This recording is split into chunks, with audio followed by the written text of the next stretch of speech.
नमस्कार दोस्तों। आज हम एक नया सीरीज स्टार्ट करने वाले हैं जिसमें हम नेशनल एजुकेशन पॉलिसी 2020 के बारे में डिस्कशन करेंगे। ये पॉलिसी एक बहुत ही remarkable, important and we can say timely agreeable policy है, जिस पॉलिसी को कहा जा रहा है कि ये ट्रांसफॉर्मिंग इंडिया के साथ equitable and vibrant knowledge society का गठन करेगा and high quality education provide करेगा सबको। तो हम जानने के लिए कोशिश करेंगे कि ये एजुकेशन पॉलिसी क्या है, इसका इंट्रोडक्शन हम जानने के लिए कोशिश करेंगे, इसका बेसिक इंफॉर्मेशन को हम जानने के लिए कोशिश करेंगे। उसके बाद हम जानने के लिए कोशिश करेंगे उसमें उसकी जो मेन कंपोनेंट्स है वो एक एक करके जानने के लिए कोशिश करेंगे। चलिए शुरुआत करते हैं national education policy 2020। First of all इसका बेसिक इंफॉर्मेशन को जानने के लिए कोशिश करते हैं। Recently on 29 July 2020 union cabinet, जिसका chairman prime minister Narendra Modi हुआ करते हैं, वो अप्रूव कर चुके हैं नेशनल एजुकेशन पॉलिसी को 29 जुलाई में।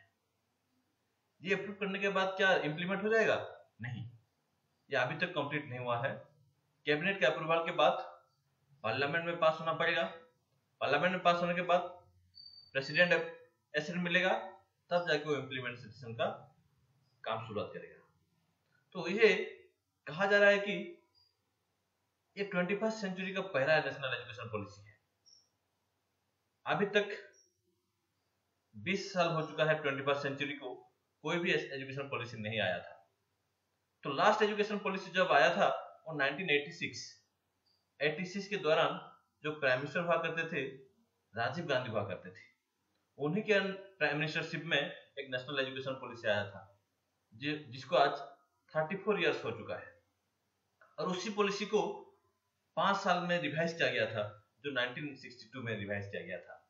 तो उस नेशनल पॉलिसी के तहत हमारा प्रेजेंट एजुकेशन सिस्टम चल रहा है। जब ये नया एजुकेशन पॉलिसी इंप्लीमेंट होना शुरू हो जाएगा तो नया एजुकेशन पॉलिसी का इंप्लीमेंटेशन के हिसाब से चलेगा। तो कहा जा रहा है कि ये 21st सेंचुरी में जो ह्यूमन बीइंग का लिविंग स्टैंडर्ड है, ह्यूमन बीइंग का नीड्स एंड एस्पिरेशंस है, डिमांड है, वो धीरे धीरे बदलते लगा है। 20th सेंचुरी का need, demand and aspirations of the peoples are changed in 21st century.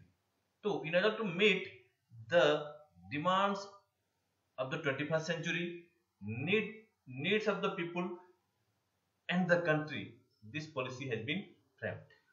तो इसमें हर एक चीज बोला जा रहा है कि ये जो नेशनल एजुकेशन पॉलिसी है ये सस्टेनेबल डेवलपमेंट गोल जो 2030 सस्टेनेबल डेवलपमेंट गोल 2030 में नहीं आएगा, वो ऑलरेडी आ चुका है। 2015 में सस्टेनेबल डेवलपमेंट गोल आ चुका है और उसमें 17 गोल्स हैं और उसको 2030 तक अचीव करने का बात कहा जाता है। और उसमें जो 4 नंबर गोल है वो गोल का नाम है sustainable development goal number 4 that seeks to ensure inclusive and equitable quality education and promote life long learning opportunities for all. तो ये जो inclusive and equitable and quality education का जो बात कर रहा है, जो सस्टेनेबल डेवलपमेंट गोल 4 में लिखा गया है, उसी को अचीव करने के लिए ये नेशनल एजुकेशन पॉलिसी का फ्रेमवर्क भी हुआ है। पहला बात, दो चीज, 21st सेंचुरी का नीड, डिमांड, एस्पिरेशंस को फुलफिल करने के लिए ये नेशनल पॉलिसी हुआ है। सेकेंड, ये सस्टेनेबल डेवलपमेंट गोल नंबर 4 का जो डिमांड है, जो प्रोविजंस है, उसको भी मीट करने के लिए ये पॉलिसी कहा गया है, ये पॉलिसी फ्रेमवर्क किया गया है। और तीसरा ये है कि ये 21st सेंचुरी का पहला एजुकेशन पॉलिसी है इंडिया में, इससे पहले 1986 में आया था। नेक्स्ट, अगर ठीक से देखें तो क्या ये नेशनल एजुकेशन पॉलिसी एक दिन में आ गया है? नहीं, एक दिन में नेशनल एजुकेशन पॉलिसी नहीं हुआ है।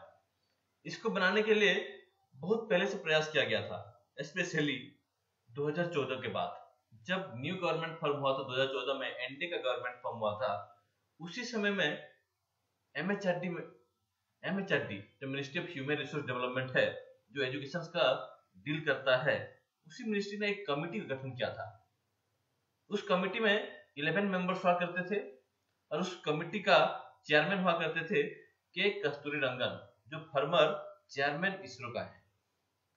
के कस्तूरीरंगन का अध्यक्षता में, चेयरमैनशिप में एक कमिटी काम करता है और इसका रिपोर्ट 2019 में सबमिट करता है। 2019 में जब ministry of human resource development को सबमिट करता है, वो वेबसाइट में छोड़ दिया जाता है। उसके बारे में बहुत सारा क्रिटिसिज्म, बहुत सारा यू कैन से क्वालिटी आर्गुमेंट्स, बहुत सारा मतलब मैसेजेस, बहुत सारा इमिनेंट पर्सनालिटीज का व्यूज, थॉट्स, आइडियाज को लिया गया था और उसके बाद फाइनली वो पॉलिसी में कन्वर्ट हो चुका है।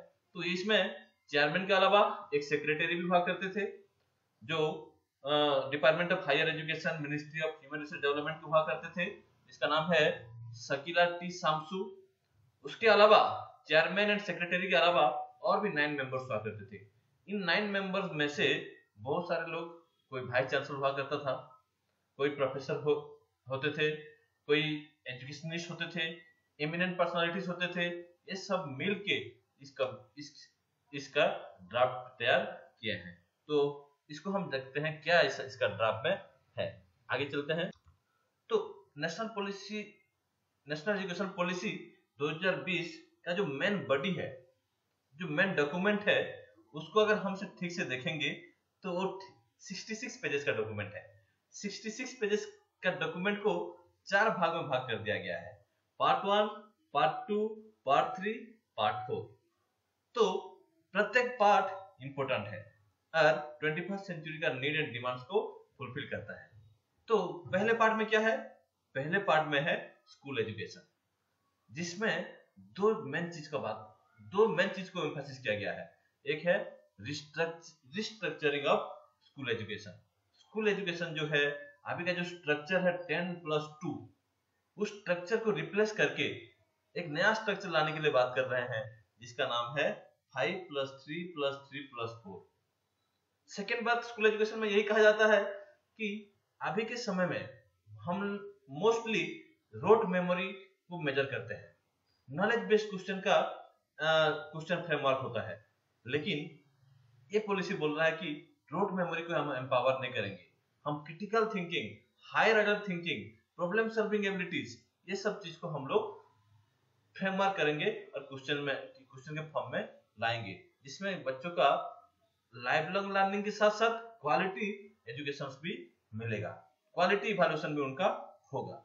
नेक्स्ट है पार्ट 2, जिसमें हायर एजुकेशन के बारे में डिस्कशन किया गया है। हायर एजुकेशन क्या होना चाहिए, ये पॉलिसी बोलता है। बहुत सारा पॉलिसी में लिखा गया है, बहुत सारा दिक्कतें, बहुत सारा चैलेंजेस हमारा हायर एजुकेशन सिस्टम फेस कर रही है, जिसमें एक सबको अगर मिला के अगर बात करें तो रेकमेंडेड ये करता है ये पॉलिसी कि हमारा हायर एजुकेशन सिस्टम क्या होना चाहिए, multi disciplinary universities and colleges होना चाहिए। Multi disciplinary, multiple number of discipline होना चाहिए एक यूनिवर्सिटी या कॉलेजेस में। हो गया, और इसके बारे में हम आगे चर्चा करेंगे। हायर एजुकेशन बहुत लंबा पार्ट है, उसका डिटेल्स चर्चा करने के लिए हम आगे बात करेंगे। नेक्स्ट है पार्ट 3। पार्ट 3 में अदर की एरियाज ऑफ फोकस, जो स्कूल एजुकेशन के अंडर, हायर एजुकेशन के अंडर कवर नहीं हो पाया, उसको अदर की एरियाज ऑफ फोकस में रखा गया है, जिसमें प्रोफेशनल एजुकेशन के अंदर फिर 4 प्रोफेशनल एजुकेशन, जैसे कि agricultural education, legal education, medical education, engineering education और you can say technical education, ये सब इंक्लूड किया गया है। एडल्ट एजुकेशन के बारे में बात किया गया है। Preservation of language, art and culture, हमारा जो संविधान का जो 8 शेड्यूल है, शेड्यूल नंबर 8 के तहत जो लैंग्वेजेस हैं, उन्हीं लैंग्वेजेस में एजुकेशन का लैंग्वेज में इंस्ट्रक्शन, मीडियम ऑफ इंस्ट्रक्शन होना चाहिए, इसी का बात कहा गया है। तो पार्ट 3 में है, हम उसको डिटेल में चर्चा भी करेंगे। पार्ट 4 में क्या है, इम्प्लीमेंटेशन। इसका इम्प्लीमेंटेशन क्या हुआ? इतना सारा रिकमेंडेशन तो दे दिया, जब तक इम्प्लीमेंट नहीं होगा वो क्या रिकमेंडेशन रहेगा? तो उस इम्प्लीमेंटेशन कैसे होगा, उसके लिए दो मेन चीज कहा गया है। एक जो अभी का जो मिनिस्ट्री है MHRD, उसको कन्वर्ट करके एक नया मिनिस्ट्री बनाएंगे जिसका नाम है मिनिस्ट्री ऑफ एजुकेशन।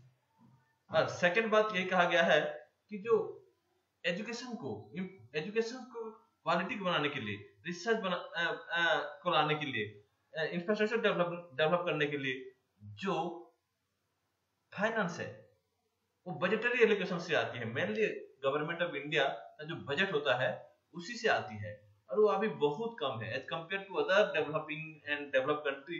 इंडिया का बजटरी एलोकेशन टुवर्ड्स एजुकेशन बहुत कम है, that is about 3% of the GDP। लेकिन इस पॉलिसी में कहा जाता है कि 6% ऑफ द GDP को हम एजुकेशन के ऊपर इन्वेस्ट करेंगे। तो ये मेन चीज पार्ट 4 में डिस्कशन किया गया है। नेक्स्ट चलते हैं हम लोग। नेक्स्ट यही बात कहता है कि एम्स ऑफ एजुकेशन।